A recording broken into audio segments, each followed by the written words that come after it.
Hello students, algebra of linear transformations का ये 10th video है।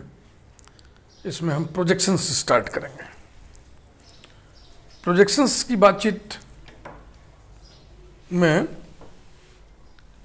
Linear space as the direct sum of its two subspaces की जानकारी आपको होनी चाहिए।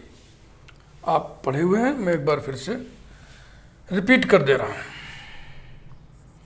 A linear space as the direct sum of its two subspaces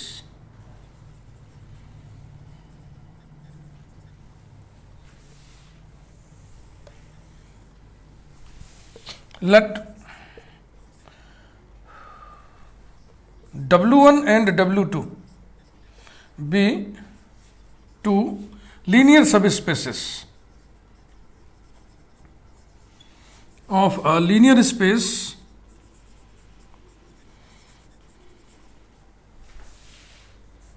V over the field F. Then V is said to be the direct sum of its two subspaces W1 and W2 bracket में लिख लो return WRITTEN return V equal to W1 plus 1 W2। ऐसा अगर लिखा रहेगा तो इसका मतलब होता है V is the direct sum of its two subspaces W1 and W2। If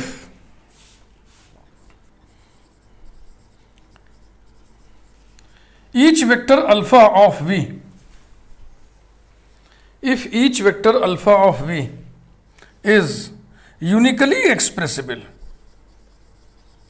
इस वर्ड पे ध्यान देना है, uniquely expressible as alpha equals to alpha 1 plus alpha 2, where alpha 1 belongs to W1 and alpha 2 belongs to W2। ये चीज आप जानते हैं पहले से। अब यहां पर एक नोमेनक्लेचर का हम नया फैक्ट इंट्रोड्यूस करेंगे। Here we say that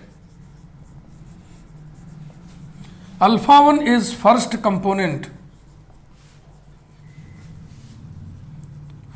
component of alpha and alpha 2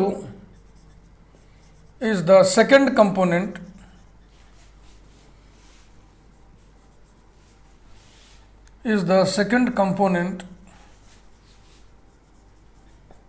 of alpha in V। ये इतना हिस्सा नया नोमेनक्लेचर है।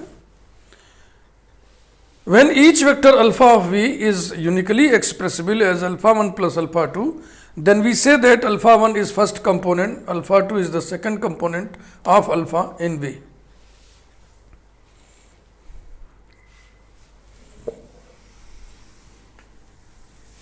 यही डायरेक्ट सम की बात है, इसी को आगे बढ़ा रहे हैं हम प्रोजेक्शन तक।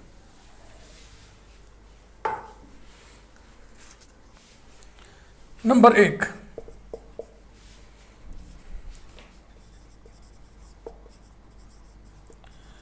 projection of V along W1 or projection of V into W1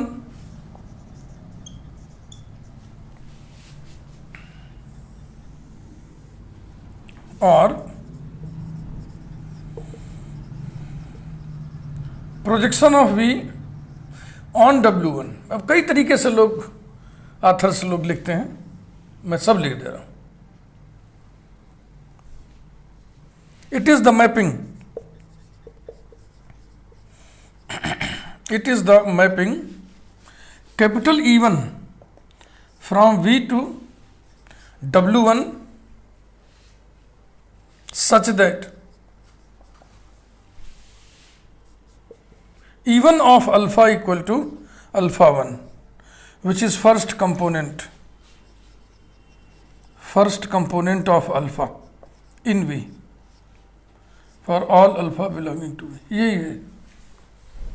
अब ये यहाँ से कोई नई चीज नहीं शुरू हुई, वो जो पीछे से चला रहा उसी कंटेक्स्ट में ये बातचीत हो रही है.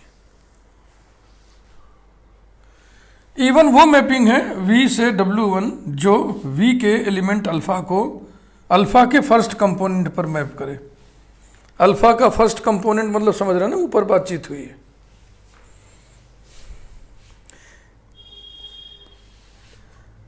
Note that even of alpha 1 क्या होगा.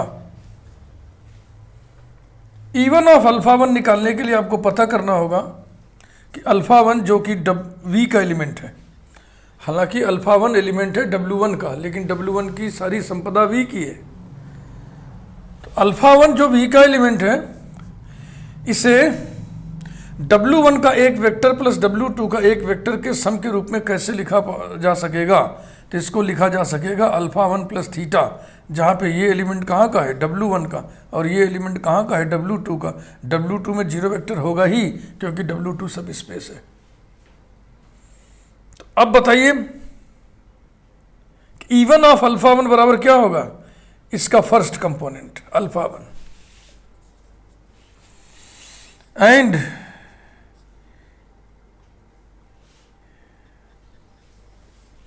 हाँ बस E1 ऑफ अल्फा 1 पे ला लेने दो, अभी तो हम E2 जानते ही नहीं. कारण लिख दो, बिकॉज अल्फा 1 नीचे ऐसे लिखो जैसे मैं लिख रहा हूं, belongs to V is equal to alpha 1 belongs to W1 plus theta belongs to W2. हाँ, ये लिखने का ही तो मजा है इस एब्स्ट्रैक्ट अलजेब्रा में, इस लॉजिकल मैथमेटिक्स में.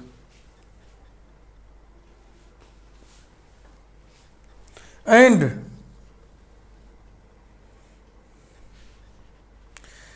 इवन ऑफ अल्फा 2 कितना होगा.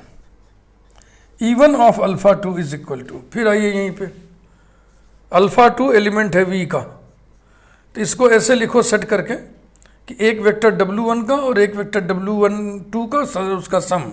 तो क्या लिखेंगे इसको, theta plus alpha 2. Alpha 2 actually है कहाँ का, W2 का है, और थीटा हमने कहाँ से ले लिया, W1 से.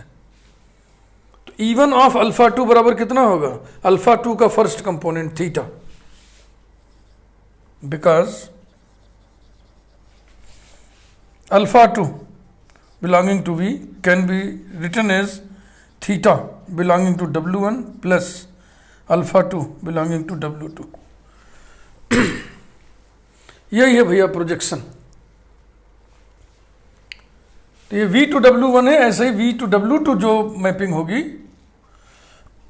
उसको जो है E2 से डिनोट करते हैं. आइए उसको देखें. इक्विवेलेंटली इतनी ही बातें उसके लिए हम करेंगे.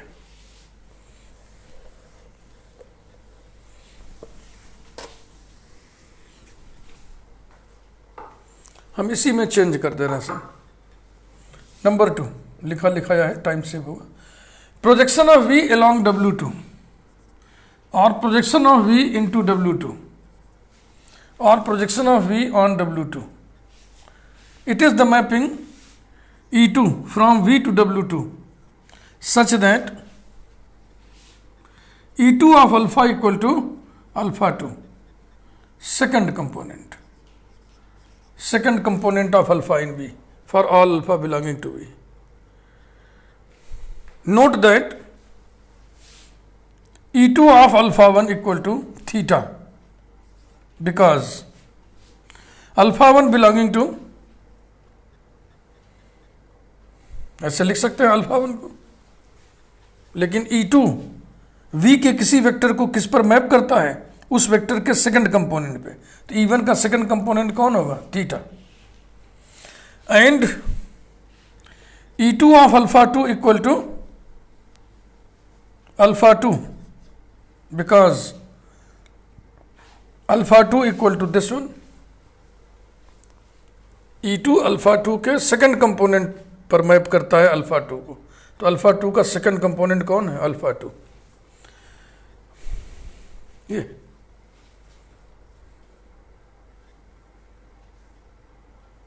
तो इन रिजल्ट्स को हम एक बॉक्स में लिखना चाहेंगे। E1 of alpha 1 equal to alpha 1, E1 of alpha 2 equal to theta, यही था ना। E2 of alpha 1 equal to theta, E2 of alpha 2 equal to alpha 2। और इसे हम याद रखें, कंफ्यूजिंग है, कहीं भी आप उल्टा पुल्टा कर सकते हो, इसलिए इस तरीके से निकाल लें तो कंफ्यूजन नहीं होगा। लेकिन दिमाग में थोड़ा सा हम लोग ये लगा लें कि देखो जब ये 1 और ये 1 है तो ये 1 है, ये 2 है, ये 2 है तो ये 2 है। अगर ये 1 और ये 2 या 2 ये 1 है अनइक्वल है तो उसका वैल्यू 0 है। ऐसे भी हम बैठा सकते हैं, याद ही तो करना है ना। तो या तो पूरा सिद्धांतता पूरी बात हम दिमाग में हमेशा बैठाए रखें और लॉजिक दे करके रफ पे निकाल लें, फिर फेयर पे वैल्यू लिख दें, या तो दिमाग में ऐसे बैठा लो कि दोनों इंडिसेस एक जैसे हों, 1 1 तो उसकी वैल्यू अल्फा 1, 2 2 तो अल्फा 2, और एक 1 है एक 2 है, एक 2 है एक 1 है तो 0। तो this is introduction of projections of a linear space into its any subspace।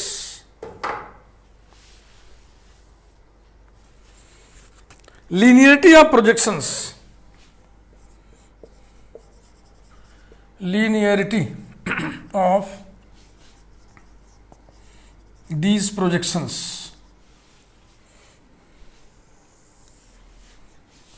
E1 and E2। हम ये देखने जा रहे हैं कि ये जो प्रोजेक्शन मैपिंग है, जिन्हें हम सिर्फ प्रोजेक्शंस कह रहे हैं, ये बाय नेचर लीनियर मैपिंग्स हैं, इसलिए इनको अलजेब्रा ऑफ लीनियर ट्रांसफॉर्मेशन में हम लोग डिस्कस कर रहे हैं। तो लीनियरिटी चेक करने के लिए हमें linear sum of any 2 elements चाहिए और 2 स्केलर चाहिए। तो चलो कुछ जनरल बातचीत पहले कर लें। Let a and b be any 2 scalars, let alpha and beta be any 2 vectors of V such that, या लिख दे, in such a way that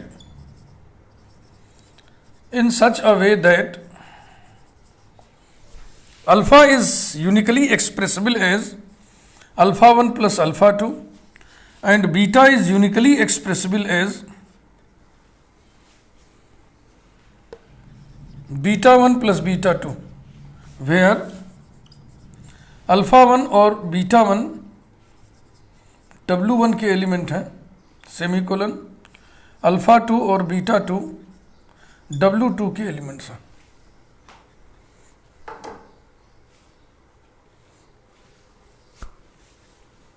ठीक है भाई।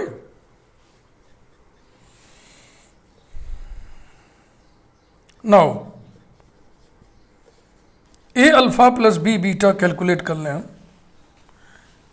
It will be a alpha 1 plus alpha 2 plus b beta 1 plus beta 2 equals to a alpha 1 plus b beta 1 plus a alpha 2 plus b beta 2।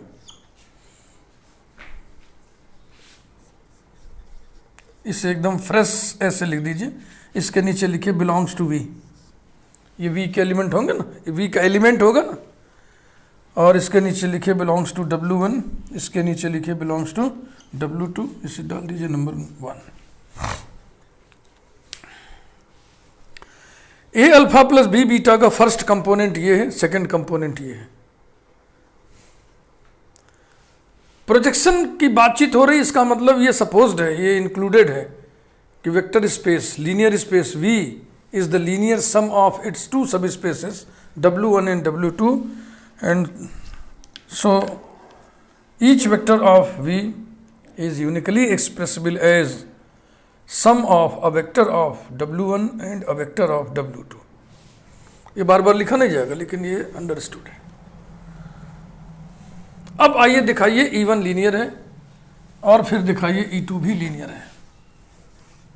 इतना सब कुछ लिखने के बाद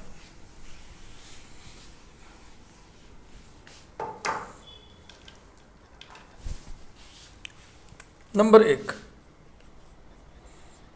E1 of a alpha plus b beta. E1 इसको इसके first component पर map करता है, तो इसका फर्स्ट कंपोनेंट कौन है? A alpha 1 plus b beta 1, this is equal to a. Alpha 1 क्या है? अल्फा का फर्स्ट कंपोनेंट है, यानी अल्फा 1 को हम क्या लिख दें? E of alpha plus b. Beta 1 क्या है? बीटा का फर्स्ट कंपोनेंट है। ई नहीं भाई, E1, सॉरी E1, और ये हो जाएगा E1 ऑफ बीटा। हो गई लीनियरिटी, देखो a E1 of alpha plus b E1 of beta, ये लिखा हुआ है। फॉर ऑल तो अंडरस्टूड है, क्योंकि फॉर एनी हम कर रहे हैं। Number 2, similarly E2 of a alpha plus b beta, this will be, E2 क्या करेगा? इसको सेकंड कंपोनेंट पर मैप करेगा, a alpha 2 plus b beta 2, and this is a alpha 2। What is alpha 2? Alpha का सेकंड कंपोनेंट है। Alpha 2 alpha का second component है, तो इसको आप क्या लिखोगे? E2 of alpha plus second component पर कौन मैप करता है? E2। बीटा 2 क्या है? बीटा का सेकंड कंपोनेंट, तो इसको हम लिखेंगे बी E2 ऑफ बीटा। हो गया, a E2 of alpha plus b E2 of beta. 10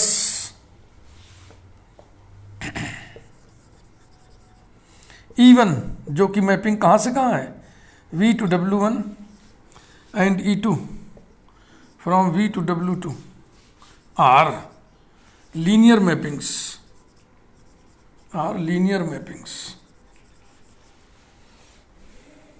that is the projection mappings, या सिर्फ projections E1 and E2 are linear।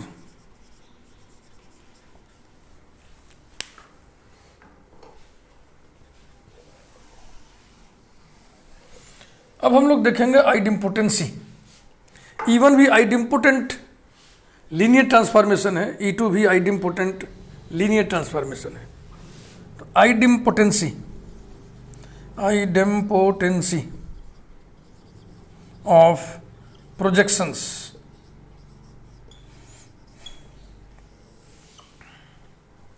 Number 1,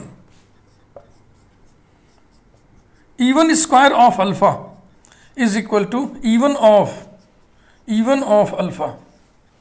ये by definition of square of a linear transformation is equal to E1 of alpha बराबर क्या होगा? Alpha 1, याद है कि नहीं? अल्फा का फर्स्ट कंपोनेंट। अब अल्फा 1 का फर्स्ट कंपोनेंट कौन होगा? Alpha 1। This is equal to alpha 1, और अल्फा 1 को क्या हम लिख दें? E1 ऑफ अल्फा, और फिर बगल में हम लिख दें for all alpha belonging to V। अब आप यहाँ इकट्ठे तुलना करिए। By equality of linear transformation this implies that E1 square equal to E1, and so E1 is an idempotent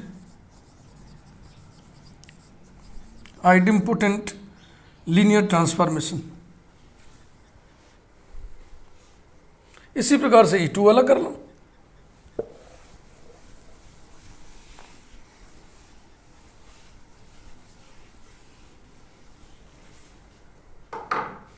number 2, E2 square of alpha equal to E2 of alpha equal to E2 of alpha 2। अब alpha 2 का second component क्या होगा?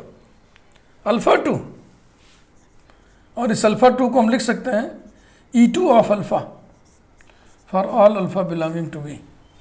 Therefore E2 square equal to E2, and so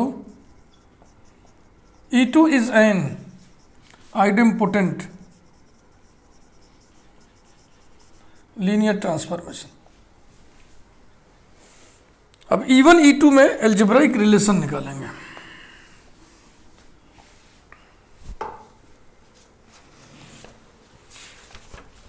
Algebraic connection between E1 and E2.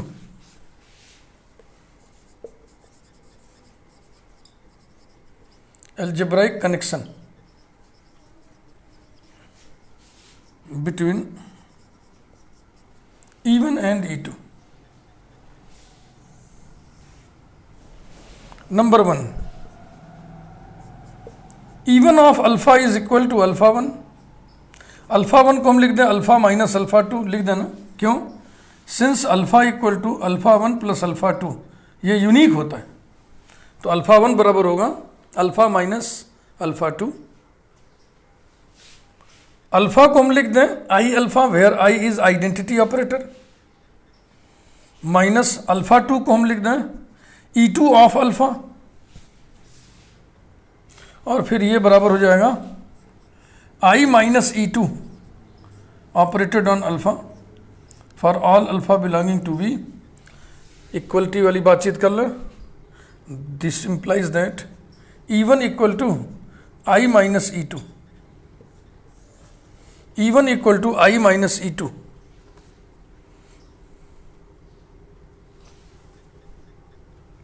Number 2, इसी भांति E2 वाले को देख लें. E2 of alpha equal to alpha 2, जिसे हम लिख सकते हैं alpha minus alpha 1, logically. This can be written as I of alpha minus E1 of alpha equal to I minus E1 operated on alpha for all alpha belonging to V. This implies that E2 equal to I minus E1. क्या इन दोनों से ही एक बात नहीं निष्कर्ष आ रही है? E1 plus E2 बराबर I, E2 प्लस E1 बराबर I. E1 plus E2 equals to I equals to E2 plus E1. ये